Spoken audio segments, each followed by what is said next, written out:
For a franchise that's been to 8 straight postseasons, this has been the hurdle an inch too high to climb.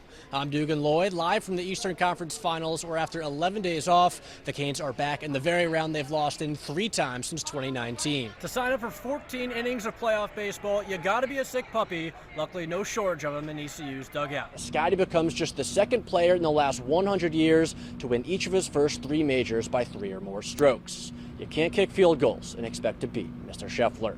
I'm Dugan Lloyd here at the Panthers' first playoff game in 8 years, where round 2 against the Rams was just as close but not quite as gratifying. Canes Golden Knights Game 5 of the Stanley Cup coming up, a series that has gone back and forth like a ping pong match so far. Neither team winning back-to-back games, as the Canes haven't lost back-to-back since January. Oh, Lord! Come on, Blue! Oh, this is a clown show! The art of heckling, a long-standing baseball tradition, but not a victimless crime. And all of a sudden I hear somebody yell, "Look out!" And I turned like this, and when I did, there was a fan coming with a bat raised. You're against my team. You're always the bad guy. You're always the bad guy until the game is absolutely over. There's got to be someone to blame. Most of the time you're blind, or you need to get glasses, or most of them yell, "Hey, Blue," and none of us have on blue, so I don't know where they get that from. No, I don't. There's so many things that you can use today for umps. Obviously Ray Charles could see better than that. And I like to say that today it looks like my coloring books looks better than some of the things he's called as strikes, because I'm all over the place in a coloring book. Traveling in tandems of 2 to 4, it's umpire versus everybody on game day. And if you mess with the law, you're gone. New glasses, Blue! New glasses! Get them checked! There was a guy literally on the backstop, and he looked like a monkey or something, just going, "You're horrible, you're horrible, you're horrible."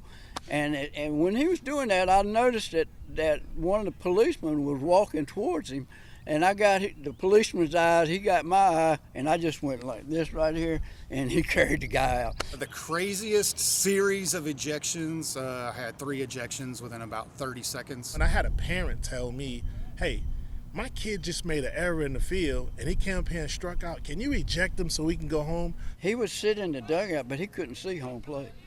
Sounded like a strike, ball. And he finally stuck his head out, and he goes, "Are you going to get one right?" And I said, "I'm going to get this one right." And I dumped it. That's strike 4, Blue! That's strike 4! A position of power, but it comes at a price. Like rings on an oak tree, battle scars will tell you how long someone's been an umpire. 3! Yeah, it's definitely a job hazard. I've had a broken collarbone. I've never had a concussion, I don't think. I took one about 85 right there. I've had a few concussions over the years, a few broken hands. I caught one in the chest last year. I have a very large bruise right here on my stomach. Now, maybe the most important survival skill for an umpire, his ability to get from home plate to the parking lot. Here with Melvin Cherry. Let's get the test going. I've got the stopwatch on your call. 3! Come on, Blue, open up the good eye. Man, don't get tough, man. He's right there. Strike 7, Blue! Strike 7! Wow.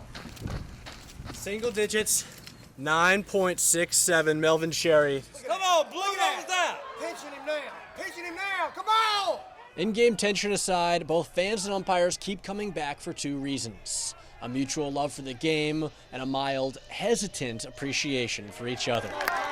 After this game is over and I go get in my regular clothes and come sit in the stands with you, most people just love you. It's a tough job, don't get me wrong. Being an umpire is a tough job, but when you squeeze a pitcher, man, it makes it harder. Because the guys obviously got one job, come in and throw strikes. When you pinch him, obviously it's harder to get the call. You're not getting corners. The favorite part is actually like being out on the field and still part of the game. You can't do that as a spectator. You get lost walking around first day of school. I'd be going up to random people like, "Hey, where's this classroom at? Where's science at?" All this. And bigger team, honestly, I liked it better because it was less like, in the smaller teams, everyone knows everyone, and someone could be upset if you don't play with them that day. And a bigger team, you're going out with who coach says you're going out with. Like a Turkish ice cream vendor, Christopher can do it all with the club in hand. Acquiring not 1, but 2 pieces of hardware at States this year, the moment has never been too big. the pictures afterwards is when it finally hit me, when I was taking pictures with everyone, and I was like, you know, this is a big moment for me. This is something that no one can really take from me. This is what I've worked for, and I finally got it. While the record books might carry his name now, it didn't take trophies to become a role model. A kid who grew up with alopecia, he's seen his career turn into one that's now a source of inspiration for many. It's meant the world knowing that, like, it doesn't matter what's got going on. If someone feels different, knowing they can look at me and go, hey, he's still out here, you know, doing what he can. And so I just want to tell everyone, like, even if you think you're different, you're not. Everyone's perfect in God's eyes. There's no favorites, you know. We're all perfect, made just the way we are.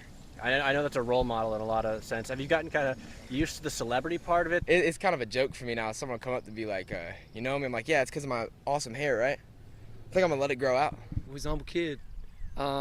He doesn't get caught on that. And I will say, you know, our team's very accepting, our school's very accepting, and it just kind of shows that everybody might be a little different, but you don't judge people. You know, you take in their true character, and their true character, that distinguishes who they are as a person and a player. The character of a champion, Stembridge's surroundings are always changing. Looking to play in college, his competition level is headed straight north, but don't expect to see a difference in his mindset. You know, in between the rounds, instead of thinking, oh, what do I need to shoot? What's my score? Where am I in the leaderboard? You think, hey, that's a cool bird. Hey, what's that dude doing over there? That's a nice looking tree. Anything but the actual round. Middle. Birds in the tree, birds on the scorecard, his headspace is in line, as this summer now becomes all about college looks.